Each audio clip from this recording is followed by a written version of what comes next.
To further talk about the implications of President Xi's visit to Vietnam and multiple deals that have already been signed, we have with us now Andy Mok, Senior Research Fellow at the Center for China and Globalization in Beijing. Andy, good to see you again.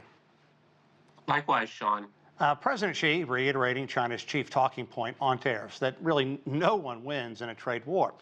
But China's president is also urging Vietnam to jointly oppose unilateral bullying in global trade. What specific measures do you think both nations are planning to use to counterbalance these recent U.S. tariffs? Well, Sean, I think first of all, we have to look at the symbolism of this visit, which could not be more clear. So when President Xi landed, he was personally greeted by the Vietnamese president, Long Thong. Now, this is an exceptionally warm, respectful gesture that is, I don't think, as far as I know, extended to any other leader. And I think what this shows is, as we've heard, the deep, long-standing relationship between China and Vietnam, and an increasingly important economic one as well. So Vietnam is now China's largest trading partner in ASEAN. And I think what this also shows is that if we step outside of the Western media bubble, what most of the world knows is that China is a builder of physical infrastructure, of institutions, and technology. And when we look at the world where other countries are causing disruption and upheaval, I think this is a force that is a strategic necessity for countries like Vietnam, like Malaysia, like Cambodia, all countries that President Xi will be visiting this trip to work more closely with countries like China. Yeah, you make some great points there. The Western media really being in its own bubble and also almost doing play-by-play on the tariffs instead of digging deep down into what's going on in the periphery. And also, Vietnam and China have reached that cherished name of old friends, I think one could say. Now, with 45 new deals signed across sectors, from AI to agriculture, which agreements do you think, or do you see, as the most strategically important for both Vietnam and China? Well, I think there's several, Sean. So first of all, the U.S. is an incredibly important export market for Vietnam. So the ability to diversify that for Vietnam is very important. So I think greater agricultural exports, say, to China would be very important. Certainly investment.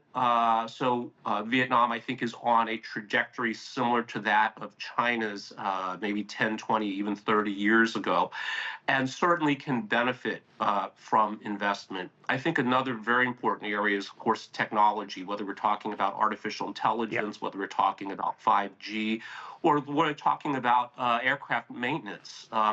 And of course, COMAC, I think, can play a very, very important role here. And this is one of the agreements that I believe were reached in this trip.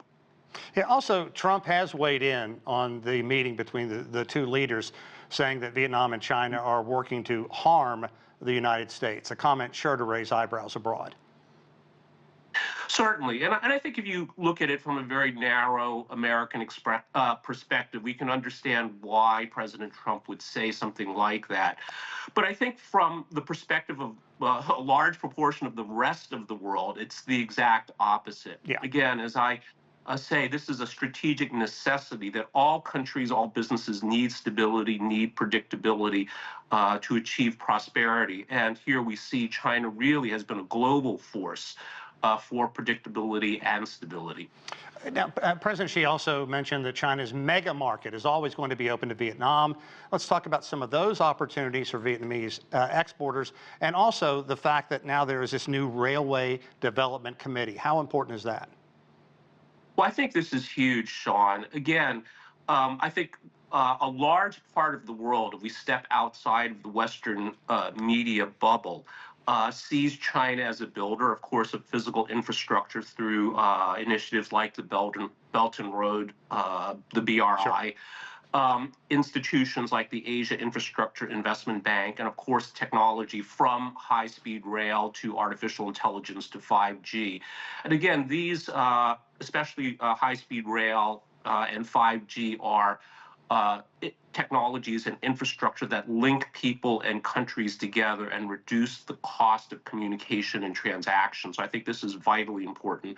The last thing I would say about this too, Sean, that I think is very important, is the increasing development of digital currencies like the central bank digital currency, the so-called digital yuan, and the accompanying payment systems as well, that can reduce settlement costs by more than 90% and reduce the time from days to seconds. So I think, again, we're witnessing the emergence of a more cohesive economic bloc centered in this part of the world. Okay, Andy Mok, always a pleasure. Great insight, my friend. Thank you. Thank you, Sean.